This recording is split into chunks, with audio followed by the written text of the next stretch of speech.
Pag-usapan pa natin ang mga posibleng ganap sa ikatlong SONA ng Pangulo kasama si Mobile Journal, Julie Baiza.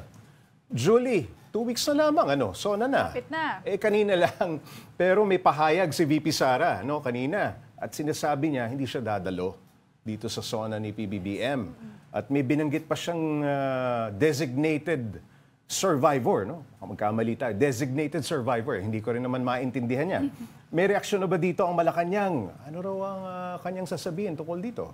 Sa ngayon, Paps, hinihingan pa natin ng statement ng palas tungkol dito sa nabanggit nga ni VP Sara na una, syempre, yung hindi niya pagpunta bilang Vice Presidente sa SONA. And pangalawa, yung designated survivor. Matalinhaga. Usapin yan. Usapin talaga yan. Lalo kasi, Paps, inaabangan, halos 2 linggo na rin inaabangan kung pupunta ba si VP Sara dahil ang House paulit-ulit na lang sinasabi na maraming guest.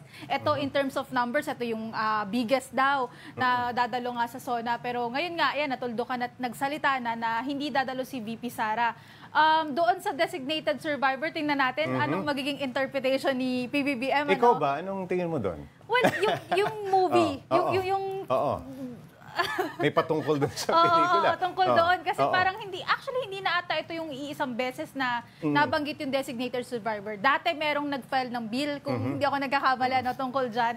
So, nandoon yung thinking ko tungkol dito sa sa sinabi ni VP Sara. Pero I think din naman, somehow baka joke.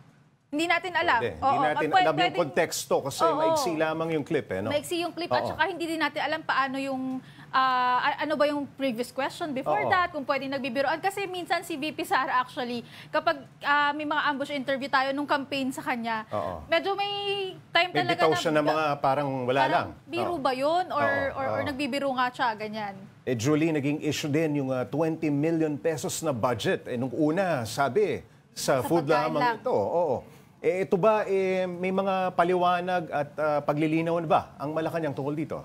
Paps, ang House kasi talaga yung punong abala, though nakikipag-ugnayan sila with the Office of the President tungkol nga sa preparations ng SONA. So ang Pangulo, ang nasabi lang niya, yung magiging laman nung kanyang SONA, yun nga, yung ilalatag niya yung mga plano, ilalatag din niya ano yung mga nagawa na ng administrasyon. At saka ang sabi niya, Paps, magkakaroon daw ng SONA briefer. Parang may ipapamahagi sila na makakapal na nandoon yung mga detalye nung mga plano na hindi niya pwedeng sabihin kasi sobrang haba nga nung magiging talumpati. So hindi dinetalye kung saan mapupunta yung 20 million? Hindi dinetalye. Though ang House, sila yung nagdetalye na magiging bahagi dyan yung security expenses, yung uniform ng mga personnel sa darating na SONA, kasama din doon. And then yung mga gastos rin ngayon sa kabi-kabilang meetings na ginagawa ng mga government personnel.